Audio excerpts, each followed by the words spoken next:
भागलपुर के सुल्तानगंज थाना क्षेत्र के टॉप 10 अपराधियों में शामिल कुख्यात अपराधी रंजीत यादव उर्फ कनबुच्चा को पुलिस ने गिरफ्तार कर लिया है। एसटीएफ और सुल्तानगंज थाना की संयुक्त टीम ने बड़ी कार्रवाई करते हुए नाथनगर थाना क्षेत्र के करेला गांव से उसे धर दबोचा।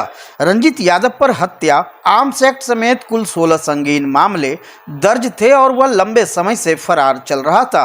उसकी गिरफ्तारी के लिए पुलिस लगातार प्रयासरत थी। सोमवार को गिरफ्तारी के बाद सिटी एसपी शुभांक मिश्रा ने प्रेस वार्ता कर इसकी जानकारी दी। सिटी एसपी ने बताया कि रंजीत यादव की गिरफ्तारी क्षेत्र में अपराध पर लगाम लगाने की दिशा में बड़ी उपलब्धि है। पुलिस अब रंजीत यादव से पूछताछ कर उससे जुड़े अन्य मामलों की भी गहन जांच कर रही है। वहीं गिरफ्तारी के बाद पुलिस को कई अहम सुराग मिलने की उम्मीद है जो क्षेत्र में अपराध नियंत्रण में मददगार साबित हो सकते हैं। उनकी जो गिरफ्तारी के लिए लिस्ट वांछितों की लिस्ट बनी हुई है, उसी लिस्ट के चलते हम लोग लगातार सूचना संकलन करते रहते हैं और छापामारी और गिरफ्तारी के लिए लगातार प्रयासरत रहते हैं।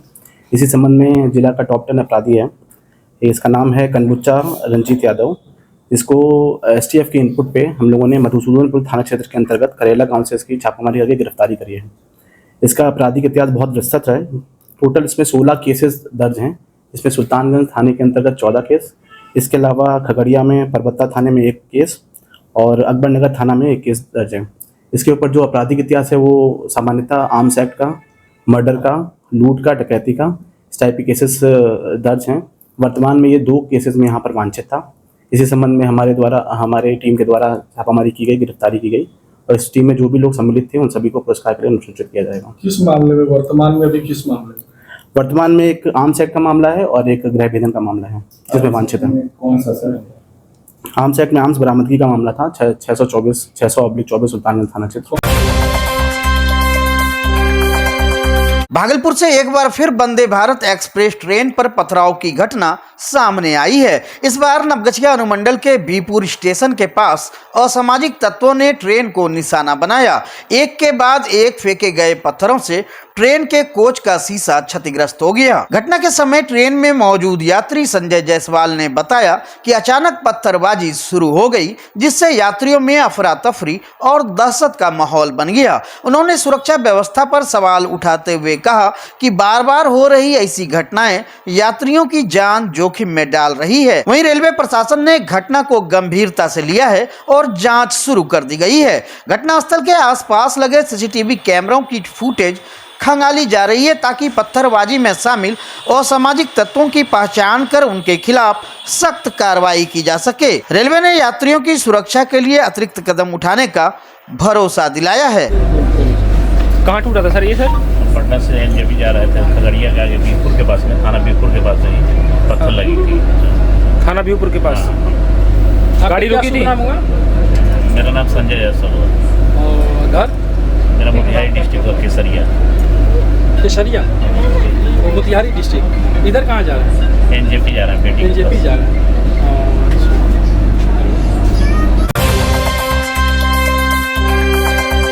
भागलपुर के नवगछिया अनुमंडल अंतर्गत रंगरा थाना क्षेत्र के सिमरिया गांव में पुलिस ने बड़ी कार्रवाई करते हुए अवैध मिनीगन फैक्ट्री का पर्दाफाश किया है।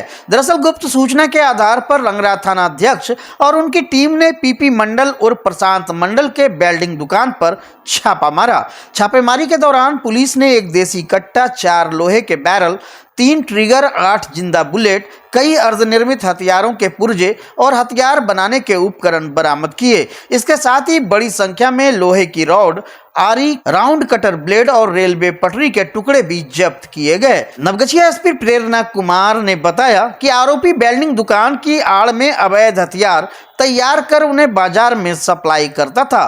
फिलहाल मामले में केस दर्ज कर लिया गया है और आरोपी की गिरफ्तारी के लिए लगातार छापेमारी की जा रही है।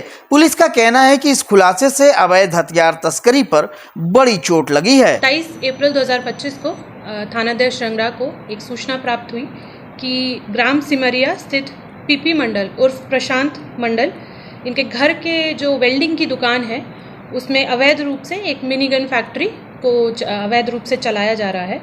तो इसकी सूचना जब प्राप्त हुई तो तुरंत ही मेरे को सूचित करते हुए थानाध्यक्ष रंगरा, एसडीपीओ नौगछिया और सर्कल इंस्पेक्टर नौगछिया, इन लोग के द्वारा एक टीम का गठन किया गया और ये लोग वहाँ पे जाकर उन लोग के द्वारा छापेमारी की गई। और छापेमारी के क्रम में जो ये ग्राम सिमरिया में पीपी मंडल उर्फ प्रशांत मंडल है, उनकी दुकान थी वेल्डिंग की। उसमें दुकान के पीछे जब रेड की गई तो वहाँ पे एक अवैध मिनीगन फैक्ट्री रन हो रही थी वहाँ पे, तो उसको तुरंत ही हम लोगों ने उसको जब्त किया, जो सामान वहाँ मिल रहा था। और इसके उपलक्ष्य में हमने रंगरा थाना कांड संख्या 86/25 दर्ज किया गया है और इसमें जो ये गन फैक्ट्री के संचालक थे और अन्य के विरुद्ध FIR दर्ज कर दी गई है। अभी अभियुक्त जो है फरार चल रहा है, बट उनके लिए लगातार हम लोग छापेमारी कर रहे हैं, उसको भी हम लोग जल्द गिरफ्तार करेंगे। इसमें जो बरामदगी है काफ़ी अच्छी है। जैसे हम लोग को एक पूर्ण रूप से एक देसी कट्टा मिला, परंतु अर्धनिर्मित हम लोग को काफ़ी सारा कट्टे का जो सामान होता है मिला, जैसे कि लोहे के बैरल मिले 4, ड्रिल पिन मिले 4, पीतल का बना खोखा मिला 1, पिस्टन स्प्रिंग 3 थे, ट्रिगर 3 थे, bullet 3, round cutter blade 5, rod मिली 4, लोहे काटने वाली आरी 7, छेनी, screw, trigger guard, magazine spring इत्यादि जो भी एक अवैध वेपन को बनाने के लिए आवश्यक सामान था वो सब मिला। और साथ ही उसको बनाने के लिए जो कि सामान इस्तेमाल होता है वो भी हम लोगों ने जब्त किया है।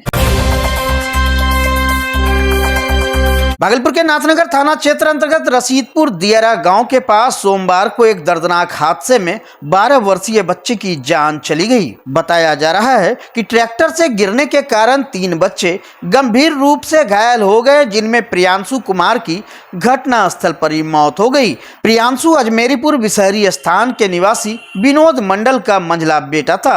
हादसे के वक्त प्रियांशु अपने 2 भाइयों मनीष और नीरज के साथ ट्रैक्टर पर सवार था। अचानक संतुलन बिगड़ने से तीनों नीचे गिर पड़े। वहीं हादसे में नीरज गंभीर रूप से घायल हो गया, जिसे नाथनगर प्राथमिक स्वास्थ्य केंद्र ले जाया गया, जहां से हालत गंभीर होने पर भागलपुर रेफर कर दिया गया। वहीं मनीष हादसे के वक्त ट्रैक्टर से नीचे उतर चुका था, जिससे उसकी जान बच गई। वहीं घटना के बाद पूरे गांव में शोक की लहर दौड़ गई है और परिजनों का रो रो कर बुरा हाल है। सूचना मिलते ही पुलिस मौके पर पहुंची और सबको पोस्टमार्टम के लिए भेजते हुए जांच शुरू कर दी है।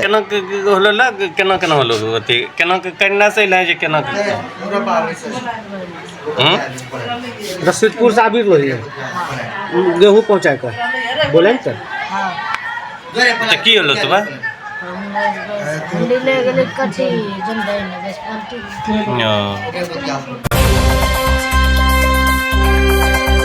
भागलपुर के मायागंज स्थित हेरिटेज गार्डन में सोमवार को 3 दिवसीय भव्य ऑक्टेव कार्यक्रम का रंगारंग शुभारंभ हुआ। उत्तर मध्य क्षेत्र सांस्कृतिक केंद्र प्रयागराज और भारत सरकार के संस्कृति मंत्रालय द्वारा आयोजित इस कार्यक्रम का उद्घाटन कहलगांव विधायक पवन कुमार यादव, महापौर डॉक्टर वसुंधरा लाल, प्रभारी निदेशक आशीष गिरी और कार्यक्रम प्रभारी मदन मोहन मनी ने दीप प्रज्वलित कर किया। वहीं सांस्कृतिक संध्या में पूर्वोत्तर राज्यों से आए कलाकारों ने एक से बढ़कर एक प्रस्तुतियां दी। असम की विनीता देवी और दल ने पारंपरिक बिहू नृत्य प्रस्तुत कर समा बांधा।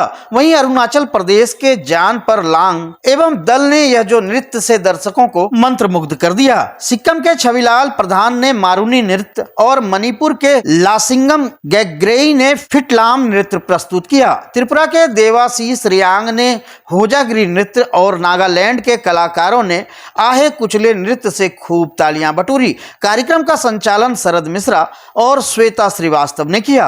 इसके साथ ही कला और शिल्प के अनूठे स्वाद ने भी लोगों को आकर्षित किया।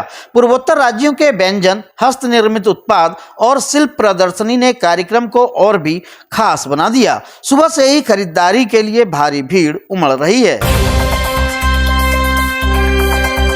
सरकारी कर्मचारी का दर्जा दिलाने और लंबित वेतन भुगतान की मांग को लेकर आपदा मित्रों ने कचहरी परिसर में 1 दिवसीय धरना दिया। धरने में बड़ी संख्या में आपदा मित्र शामिल हुए और सरकार से जल्द उनकी मांगे पूरी करने की अपील की। धरना दे रहे आपदा मित्रों का कहना था कि वे वर्ष 2023 से लगातार सेवा दे रहे हैं, लेकिन अब तक ना तो उन्हें वेतन मिला और ना ही पटना में कराई गई ट्रेनिंग का भत्ता दिया गया। आपदा मित्रों ने बताया कि बिना वेतन के परिवार का भरण पोषण करना बेहद कठिन हो गया है। धरना के दौरान आपदा मित्रों ने चेतावनी दी कि यदि जल्दी उनकी मांगों पर कोई कार्रवाई नहीं हुई तो वे अपने आंदोलन और उग्र करेंगे। प्रदर्शनकारियों ने सरकार से मांग की है कि उन्हें नियमित सरकारी कर्मचारी का दर्जा दिया जाए और बकाया वेतन तथा प्रशिक्षण भत्ते का शीघ्र भुगतान सुनिश्चित किया जाए। कि सर हम लोग आपदा मित्र हैं और जैसे बाढ़ आ गया, सुखाड़ आ गया, कहीं आग लग गया, हम लोगों को सरकार ने ट्रेनिंग दिया है। पटना में जाकर के हम लोग ट्रेनिंग किए हैं और उसके बाद उस परिस्थिति में हम लोग किस तरह से उसको बचा सकते हैं। जैसे आग लगा, आग में हम किस तरह से उसका प्राथमिक सहायता कर सकते हैं। कोई डूब गया, उसको किस तरह से हम पानी से निकाल करके उसको हम लोग अपना प्राथमिक उपचार कर सकते हैं। और कहीं पर कोई सड़क दुर्घटना हो गया तो मेरा उद्देश्य है कि उस व्यक्ति को, उस परिवार को सही जगह पे पहुंचाना, सही से हम लोगों से जितना संभव हो सके उसका इलाज करना। और मेरा मांग यही है कि सर जब हम लोग इतने कष्ट में सारे सब चीज़ हम इसी में खट रहे हैं, इसी में जो काम कर रहे हैं, हमारी मांग है कि हमें भी नियमित वेतन दिया जाए। हमें भी जो इतना कष्ट में कर्मचारी का जो होता है एक भत्ता, वो भी दिया जाए और हमको सरकारी कर्मचारी घोषित किया जाए। मेरी मांग ये है। खेलो इंडिया यूथ गेम्स 2025 को लेकर भागलपुर में तैयारियां पूरे जोर शोर से चल रही है। शहर के सैंडिस कंपाउंड मैदान में विशाल जर्मन हैंगर पंडाल का निर्माण जिला प्रशासन की निगरानी में अंतिम चरण में पहुंच चुका है। वहीं आयोजन को लेकर शहर में खासा उत्साह देखने को मिल रहा है। इस बार भागलपुर को खेलो इंडिया यूथ गेम्स के तहत तीरंदाजी और बैडमिंटन प्रतियोगिताओं की मेजबानी का अवसर मिला है। बैडमिंटन के मुकाबले शहर के इंडोर स्टेडियम में आयोजित किए जाएंगे। इन प्रतियोगिताओं में राष्ट्रीय स्तर के खिलाड़ी भाग लेंगे, जो भागलपुर के लिए एक ऐतिहासिक उपलब्धि मानी जा रही है। पहली बार राष्ट्रीय स्तर के इतने बड़े खेल आयोजन से न केवल स्थानीय खिलाड़ियों को अपनी प्रतिभा दिखाने का बड़ा मंच मिलेगा, बल्कि भागलपुर की पहचान भी राष्ट्रीय स्तर पर और सशक्त होगी। जिला प्रशासन का दावा है कि सभी तैयारियां तय समय सीमा के भीतर पूरी कर ली जाएगी।